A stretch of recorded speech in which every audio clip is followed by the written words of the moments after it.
bienvenue sur Dylan Story. Aujourd'hui, nouveau bilan d'achat sur la chaîne, le numéro 16, avec le mois d'avril et de mai 2024. On a au programme du comics, du DVD, du 4K et bien sûr du steelbook.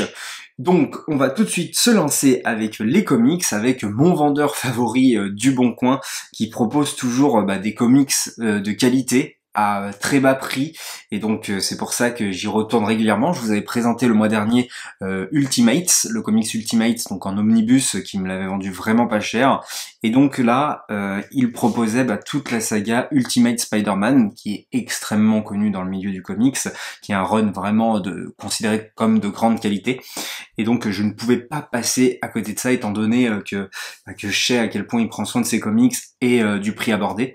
Donc pour vous dire, la totalité des comics fait 310 €, il me les a vendus pour 190 €, donc ça fait 120 € de moins. C'est des comics qu'on retrouve pas souvent d'occasion, et quand on les retrouve d'occasion, ils ne sont pas toujours d'excellente qualité, alors que là pour le coup on sent qu'il en a pris vraiment soin, donc ça fait vraiment plaisir. J'avais déjà loupé de lui, de sa part, Thor, Dieu du tonnerre, qui m'intéressait énormément.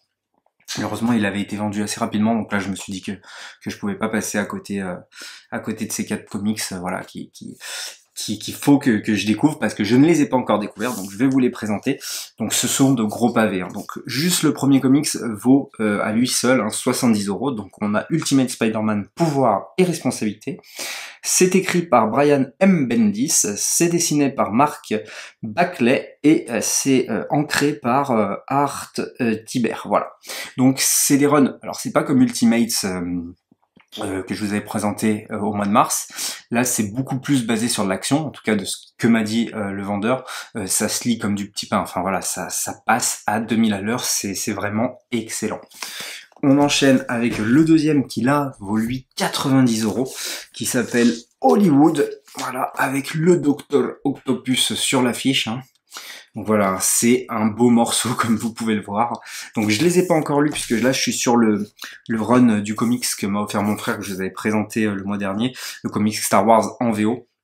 Donc pour le moment je suis là-dessus, et comme c'est en VO et que je maîtrise pas non plus totalement, ça met un peu plus de temps, parce qu'il y a des trucs qu'il faut que je traduise, etc. et comme ça que j'imprègne. Ça fait trembler la caméra tellement ils sont lourds les comics.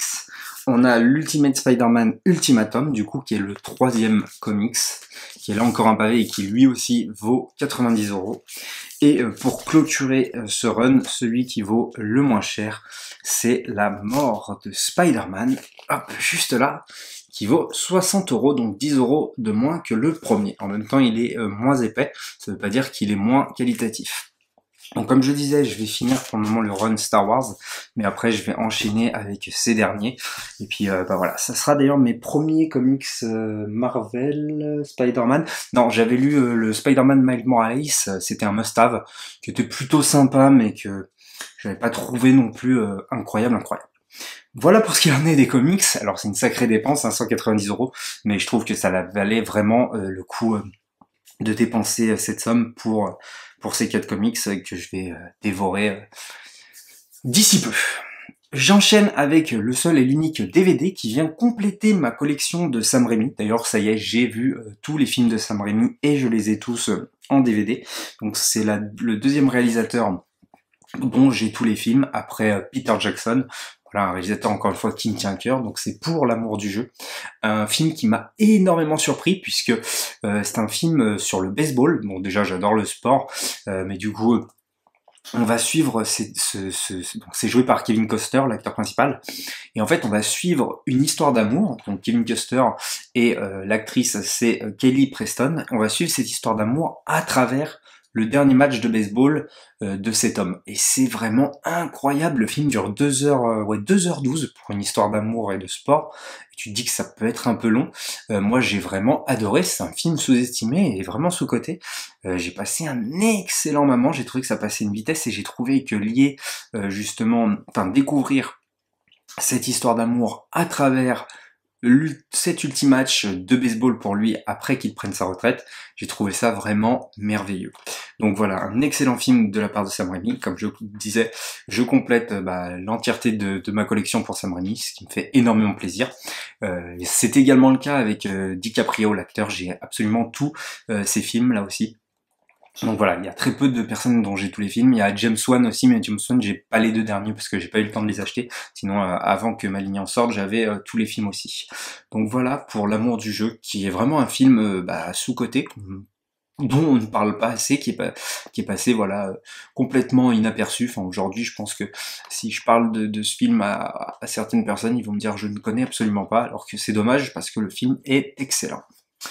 Et du coup, on va passer tout de suite à du 4K, parce que tout le reste, c'est du 4K, avec 3 4K simples et 2 steelbooks. Je vais commencer avec Ninja Turtles 2. Alors, il faut que je continue le cycle Tortue Ninja, vous inquiétez pas, c'est prévu.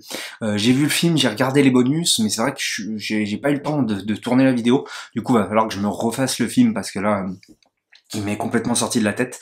Et en tout cas, lorsque je l'ai visionné, ça m'a fortement déçu. Alors déjà, je n'ai pas trouvé énormément de différence entre la version DVD de Ninja Turtles et cette version 4K, ce qui est assez étonnant, vous allez me dire. Mais c'est vrai qu'il y a des fois, ça pique tout autant, je trouve, en termes d'effets spéciaux notamment. Et... Et ouais, dans mes souvenirs, il était beaucoup mieux que ce que je pensais quand je l'avais découvert au cinéma. Je l'avais pas revu depuis. Je le pensais mieux que le premier. Finalement, j'ai préféré le premier. Mais ça, j'en parlerai en détail. Je vais le revoir quand même, parce que c'est vrai que je l'ai regardé, mais un petit peu du coin de l'œil, tout ça. Je faisais autre chose en même temps. Donc, je vais prendre un peu plus de temps pour le regarder bien correctement. Et puis, vous faire une petite vidéo de Ninja Turtles 2 pour continuer le cycle Tortue Ninja. J'enchaîne avec Délire Express, que je n'avais pas dans la collection, avec Seth Rogen et James Franco, un film de David Green, Gordon Green, pardon, qui est le réalisateur, je vous le rappelle, des Halloween, des derniers Halloween, remake, reboot, suite, enfin voilà, de la trilogie Halloween dernièrement sortie au cinéma. Il aurait dû rester d'ailleurs sur de l'humour, je pense, parce que d'ailleurs il met des petites doses d'humour aussi dans ses Halloween. Et donc ouais, c'est un film complètement fun. Je pense que c'est écrit, ouais voilà, c'est écrit par Seth Rogen et par Evan Goldberg, et je trouve que c'est vraiment les deux, quand ils s'associent, c'est vraiment génial quoi. Donc on a de eux, du super grave, de C'est la fin, l'interview qui tue, que des films comme ça. Et voilà, moi c'est vraiment les acteurs qui sont dans ce film et qui interagissent tous ensemble régulièrement dans des films différents, je les adore, et c'est eux qui me font le plus rire personnellement en termes d'humour américain. Donc tous les films que je viens de vous citer, je suis mort de rire devant. Puis Seth Rogen aussi, c'est un acteur que j'adore et qui me fait énormément rire. Donc voilà, ce film est un vrai délire. Ça faisait longtemps que je l'avais pas vu. Je l'ai regardé, ouais, tu passes un excellent moment, c'est complètement hilarant. Et ouais, c'est de l'humour de fumeur un petit peu, hein, pour ceux qui auraient fumé dans sa vie.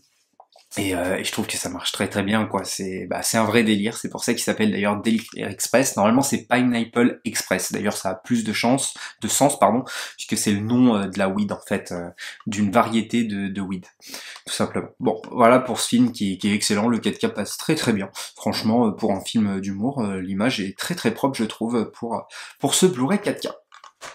J'enchaîne avec le film qui m'avait retourné l'année dernière, enfin l'un des films d'horreur qui m'avait retourné, il avait fini ex aequo.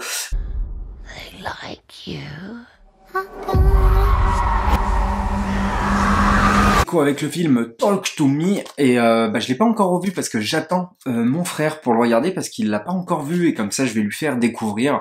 Moi j'ai vraiment trouvé que c'était une petite claque, c'était vraiment frais, que ce soit en termes de réalisation, hein, Sébastien Vanissek qui comme maintenant on a appris d'ailleurs qu'il va réaliser le nouvel Evil Dead, ça je suis complètement joyeux.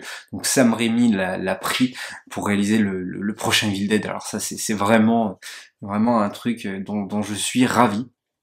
Et donc que ce soit en termes de réalisation, franchement c'est frais de voir un film comme ça de genre français, ça fait vraiment plaisir.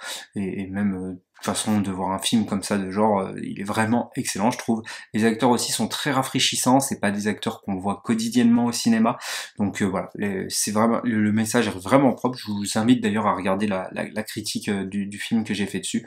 Voilà. Et j'ai hâte de le redécouvrir, du coup je l'ai pris Day One pour le prix de 30€. C'est vrai que j'ai pas cité le prix des autres, mais je l'ai trouvé sur Rakuten pour 5€ je crois. Ce dernier c'était 10 balles sur le bon coin quand même, mine de rien. Pour un film comme ça c'est assez cher. Et lui c'était 10 balles. 10 balles aussi sur Rakuten il me semble. Pour finir, On a deux steelbooks. Je vais commencer avec celui-ci, le steelbook d'Oppenheimer en 4K. Voilà, je le trouve vraiment magnifique. Alors pour la petite histoire, il n'y a pas le 4K à l'intérieur, en fait, il y a juste le Blu-ray. Je l'ai trouvé sur Le Bon Coin, du coup pour 16 euros.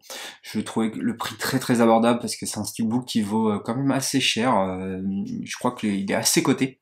Donc là, je voulais pas passer à côté. Ce n'est pas grave qu'il n'y ait pas le 4K dedans puisque je vais pouvoir le choper. Il est déjà qu'à 15 balles à la Fnac et je pense que l'occasion va vite pouvoir le choper en boîtier normal à 5 balles sur Le Bon Coin, enfin un truc comme ça, je m'arrangerai, puis comme ça je foutrai le 4K dedans.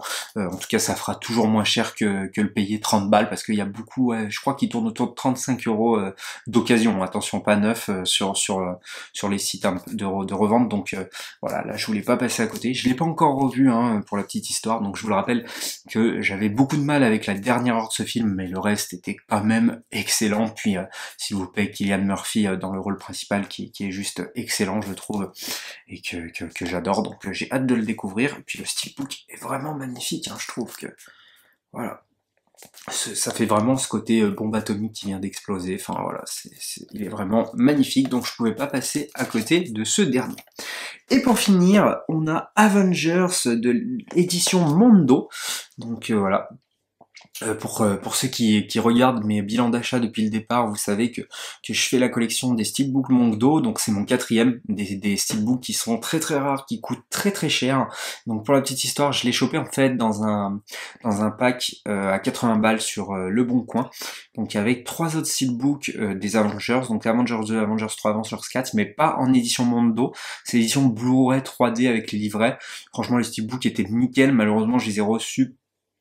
À l'intérieur, il y avait les petits fourreaux pétés du troisième disque, alors ça m'a un petit peu fait chier, mais de toute façon je comptais pas les garder, c'est pour les revendre, et en tout cas 80 balles, bah il vaut 80 balles à lui seul aujourd'hui, juste celui-ci. Alors pas en version anglaise, mais là c'est bien la version française, c'est ce qui fait la différence. Les versions anglaises coûtent moins cher, on peut les trouver encore à prix neuf, alors que donc à peu près 35 euros, ce qui est déjà un sacré prix, mais pour les versions françaises, c'est vrai qu'elles cotent énormément actuellement sur le marché de l'occasion.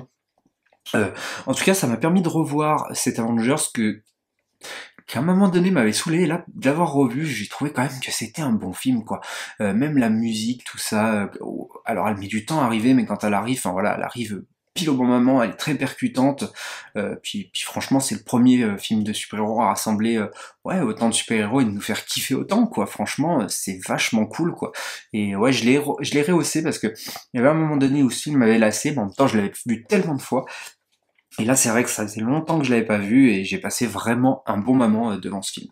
Les éditions Mondo sont toujours, je trouve, très très belles. Hop, je vous montre le steelbook, je le sors juste là avec, voilà, Iron Man juste derrière.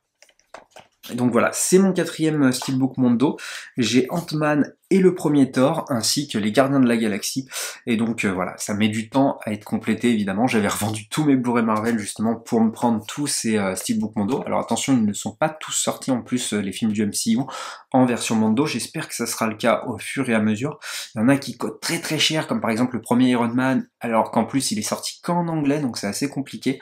Mais voilà, en tout cas, c'est pas grave, parce qu'on peut toujours prendre le steelbook anglais et puis garder une copie 4K d'une version française, ça, il n'y a pas de problème là-dessus. Mais ouais, c'est une collection qui met énormément de temps à être complétée, de par le fait de ces prix abordés, évidemment.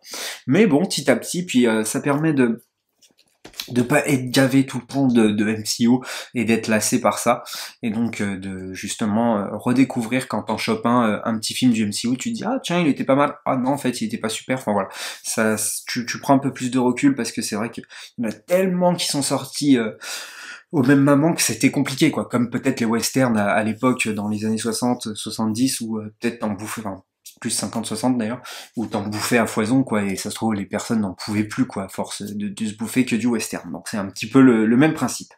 Voilà pour le bilan d'achat du mois de avril et mai. J'espère qu'il vous aura plu. N'hésitez pas, comme d'habitude, à me dire vous, qu'est-ce que vous avez acheté dans les commentaires. Likez, partagez et abonnez-vous. Dites-moi qu'est-ce que vous pensez de mes achats. Et puis nous, comme d'habitude, on se dit à la prochaine pour une prochaine histoire.